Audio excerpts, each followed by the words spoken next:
Rosalind Fairweather had signed her name so many times that morning her hand had started to cramp, but nothing prepared her for the way the pen felt in her fingers when the divorce attorney slid the final document across the mahogany table. 31 years old, and she was signing away 12 years of her life in a room that smelled like stale coffee and cheap air freshener. Desmond Cole sat across from her in his charcoal blazer, not looking at her, scrolling through his phone as if this were just another Tuesday afternoon meeting. He had always been good at that, making the biggest moments of her life feel small. The town of Millbrook Falls, Vermont had known the Fairweather name for 3 generations. Her grandfather built the bakery on Main Street with his bare hands after the war, and her father had run it until his heart gave out when Rosalind was 26. She had stepped in without hesitation, flour under her fingernails and her mother's recipes memorized by heart, and she had kept Fairweather's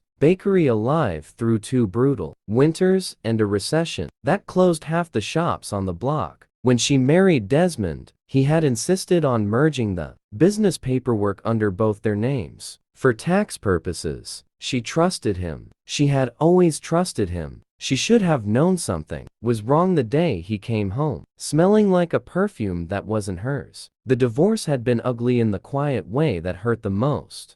No shouting, no dramatic scenes, just Desmond's calm, condescending voice explaining that since the bakery's legal paperwork listed him as majority stakeholder, it would be cleaner for everyone if she simply stepped back and let him handle the business moving forward. He said the word cleaner the way people say words they've rehearsed in a mirror. He told her, almost gently, that she had always been better at the creative side anyway, and that numbers and management were never really her strength. Rosalind had sat there in that lawyer's office and felt something in her chest fold in on itself, quiet and complete, like a paper crane crushed in a fist. She signed the papers. What choice did she have? The lawyer had explained it plainly, without evidence of her financial contributions being separately documented. Contesting it in court would take years and money she didn't have. She walked out of that office into the thin October sunlight of Millbrook Falls with nothing but a small settlement check, her grandmother's wedding ring, and a storage unit full of boxes she hadn't unpacked in months. For 3 weeks, Rosalind did not bake. She had not touched flour,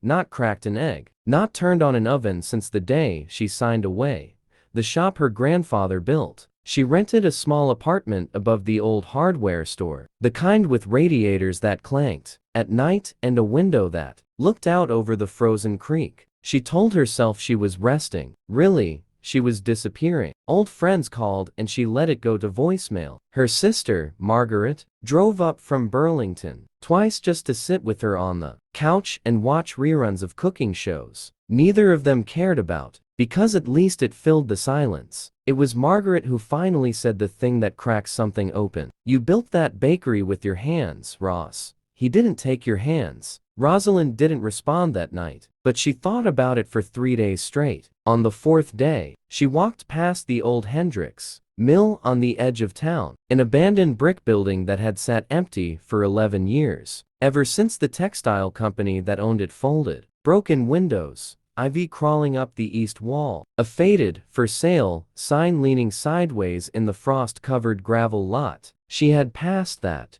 building 1,000 times in her life and never once really looked at it. This time, she stopped. She stood there for almost 20 minutes in the cold, staring at the crumbling brick, and for the first time since the divorce, she felt something other than grief. She felt an idea. It took her 6 weeks of relentless work to make it real. She drained almost every cent of her settlement money and took a second loan against her car. She spent nights at the kitchen table with graph paper and a calculator, teaching herself commercial lease agreements and small business loan applications from library books and late-night internet searches. Because she refused to ask Desmond's lawyer friends for a single piece of advice, she called contractors, negotiated prices down herself, learned to read blueprints, and stood in that freezing mill in a wool coat while workmen tore out rotted floorboards. And she did not cry once. Not once.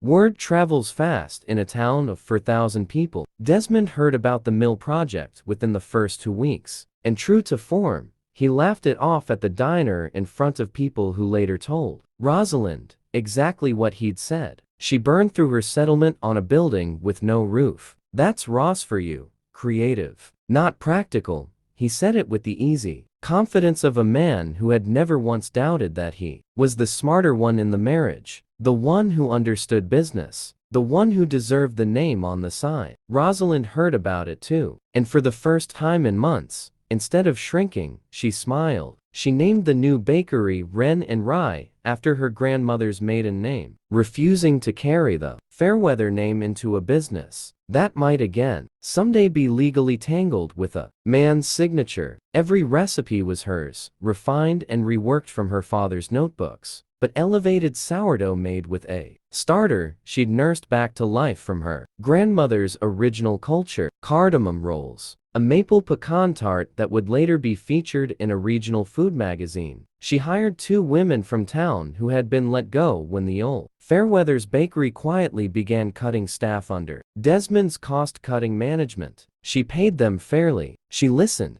when they had ideas. She built the kind of business she had always wanted to build, but had been too polite, too accommodating, too afraid of stepping on anyone's toes to build before. The grand opening of Wren and Rye was in March, 6 months after the divorce was finalized. Rosalind had expected a modest turnout, friends, family, few curious neighbors. Instead, the line stretched down Main Street before the doors even opened, past the old Fairweather's bakery storefront, which had grown noticeably quieter in recent months. Its window display less inspired, its regulars slowly drifting away. People said the ovens weren't the same without her. People said a lot of things. Desmond came in on the 3rd day. Rosalind saw him through the window, before he saw her standing on the sidewalk in his charcoal blazer, hands in his pockets, staring at the warm light spilling out of the mill's tall arched windows, at the crowd of townspeople laughing over coffee and pastries, at the life she had built without his name attached to a single brick of it. He didn't come inside. He stood there for almost a full minute, and then he turned and walked back toward Main Street, toward the bakery that used to be theirs, that was now simply his, and simply struggling. 6 months after that, Rosalind received a call from the regional bank that held the note on the original Fairweather's bakery building. Desmond had defaulted on 2 consecutive loan payments. The bank was quietly seeking a buyer for the property before foreclosure proceedings became public. Rosalind sat with that information for 2 full days before she picked up the phone. She didn't do it for revenge. She wants that understood clearly, and she says so herself now. Whenever anyone asks the story at the counter of Wren and Rye, she did it because that